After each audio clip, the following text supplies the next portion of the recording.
నెల్లూరు జిల్లా కలువాయి మండలంలో వెంకటగిరి టీడీపీ అభ్యర్థి కురుగొండ్ల రామకృష్ణ ఎన్నికల ప్రచారంలో పాల్గొన్నారు.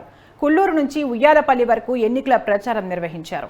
కురుగొండ్ల రామకృష్ణకు ప్రజలు సాదర స్వాగతం పలికారు. కుల్లూరు గ్రామంలో 60 కుటుంబాల వారు వైసీపీ నుంచి టీడీపీలో చేరారు.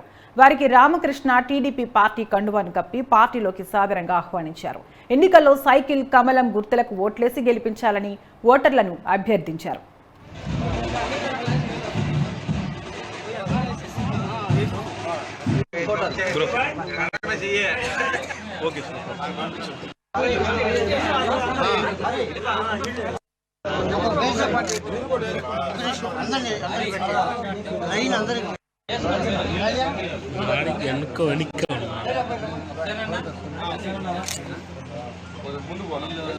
తెలుగుదేశం ప్రభుత్వంలోనే ఒడ్డెర కమ్యూనిటీని కూడా గుర్తించి గతంలో కూడా అన్ని రకాలుగా సేవలు అందించింది తెలుగుదేశం పార్టీ.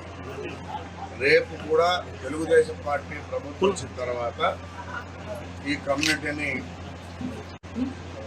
తీసుకొని వాళ్ళకి ఏమైతే చేయాలో అయినా కూడా కార్పొరేషన్ ద్వారా నిధులు అందించి వాళ్ళంతా గట్టిగా అభివృద్ధి వాళ్ళ ఫ్యామిలీకి చెందిన దానికోసం అన్ని రకాలుగా సేవ చేస్తామని చెప్పడం కూడా తెలియజేస్తాను. ఎందుకంటే చంద్రబాబు నాయుడికి ఎస్సీలు, ఎస్టీలు, బీసీలు ఈ కమ్యూనిటీ ఒడ్డు కమ్యూనిటీ కూడా బాగా చేయాలన్నదే మా నాయకుడు ఉద్దేశం. అందుకనే ఖచ్చితంగా వీళ్ళకు కూడా